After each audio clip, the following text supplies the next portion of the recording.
I'm Purdue University Extension Educator Mark Kepler, and I'm standing here today with Matt Clays, Beef Specialist of Purdue University. We're going to talk today about some responsibilities you might be able to take as we take a look at the future here with this drought situation and what we might want to do with our cattle herd. Correct. With culling decisions or with a cow herd, I think it's better to have a 5-year plan and know what your operation is going to do. So if you're going to be in it for 5 years and the culling procedures that you include into the cow herd may be different than if you're going to be out in a year or two. Okay, so along that line, I'm going to look at this long term to begin with today. We're going to start from that angle and say, what should I do? Let's think about these cows, and if I'm looking at a cow in my place and I really want to know, should I cull her or shouldn't I cull her? What are my criteria that I really want to look at? What's my first thing I want to think about? Well, the first thing is if we treat cows like a business as the employees to our business, we want to have a set of standards in which they're going to operate by. And then some of those will be performance, and then other items will be things to help them do their job. Okay, so probably one of the first things that helps us do our job is we got to have a calf next year sometime. So open, that'd be the first one? Open cows would be the first cows to go on the truck and be culled.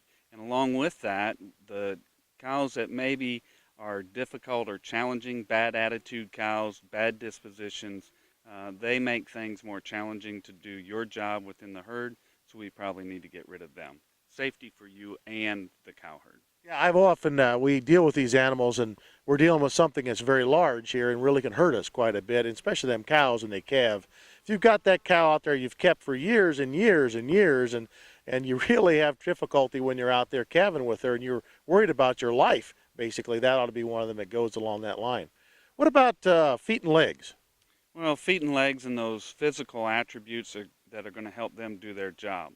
They need to have good skeletal structure to them. If we have a stifled cow or a cow that has bad joints or screw claw, something like that, which is going to make them more impaired to do their job, that needs to go. We probably also need to look at udders. And if they've got good udders, you need to keep them. But if they're pendulous udders or great big teats on them that make it hard for a calf to get onto that cow, she probably needs to go to town as well. So there's a variety of different things that we're looking at. Now, is there one other things or any other things we ought to be looking at on that same cow? Well, we should look at eyes, make sure that cancer eye is costs the beef industry a great deal. So if we find bad eyes, we ought to eliminate those cows as early as we can. If you have one bad eye, that cow becomes more challenging to work. And so we may want to consider one bad eye, and two bad eyes, they're just not going to do you a lot of good. The other thing that I think we need to look at, and we don't consider here in the Midwest very much, is the soundness of the mouth. Because we have such lush forage, mouth soundness doesn't seem to hurt us or affect us as much as those cattlemen out west. So as a cow gets thinner, body condition score, usually we go ahead and ship them, but it may be just to them being an old cow with a bad mouth. So there's really a variety of things, and that's kind of in the order maybe we ought to look at doing these, calling them right down the line. I think we're going to take a look at any herd, and my herd and your herd, these types of things we look at. And again, I think we'll emphasize that. Think of what your long-term plan is, what you really want to do with this. And some people get hung up on age of cattle too.